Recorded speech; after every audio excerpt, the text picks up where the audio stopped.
Okay, JJ. Gagawin natin ang tama.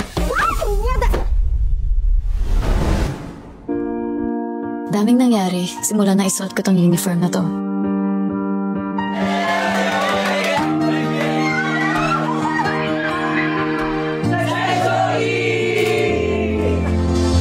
Kung titingnan, parang walang nagbago sa amin. Welcome back, class! Class lang na grade! Ako na palaban next mag-iba. Gusto malikbang? Ayan! Magkain! Pero Camila, pag-usapan ang bagal ah! Ayaw mo na ba kami makasama, Jay? Magtsatsaga naman namin yung kakasiman mo. Jasper, Jean, Mariano, Watson. Huwag mo na ako nandiin. What's wrong kung nandiyan kita? Ang sakit! Follow your heart. Remember, you're mine. Gago! One profanity, one ano? Bakit mo pa ako sinundo? Nagbabike naman ako. Siyempre, fiancé duties. Alam ko naguguluhan ka sa feelings mo. Pero maghihintay ako, Jay, kahit gaano katagal. Please don't close off your heart. Kaya ako pa rin piliin mo sa huli. Masyado ka naman touch kay JJ, ah. Hirap may in love, no? Nahihirapan ka? Eh, dala-dalawa ngayon nakakagusto sa'yo. May Yuri ka na, may Kiefer ka pa. You agreed to be my fiancé. Tutuusin ako pa nga dapat nagdidemand sa'yo, di ba? Mariano, ano ba? Actually po, Mrs. Watson po dapat.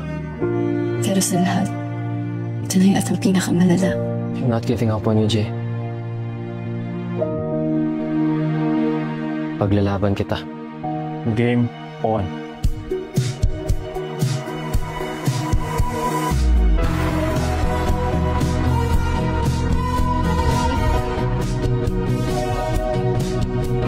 Bakit nagbabalak ng ulit si Jay, ha? Wow!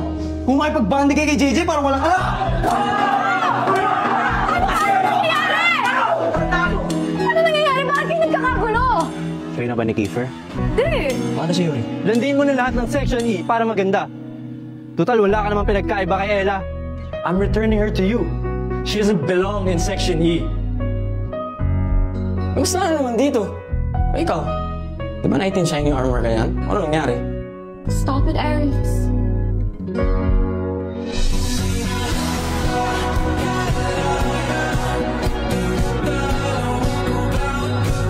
Ay!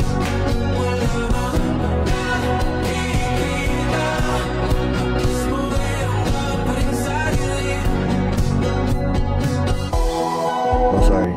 Wow! Kumagaling ka na mag-sorry. I'm sorry. Isa pa? Dahil lang ako nagsasorry. Panigurado, mahaba-haba yung listahan na kailangan ng pagsarihan. Diba na? Si Aries. I don't care. I don't have feelings for any of them. Sa'yo lang.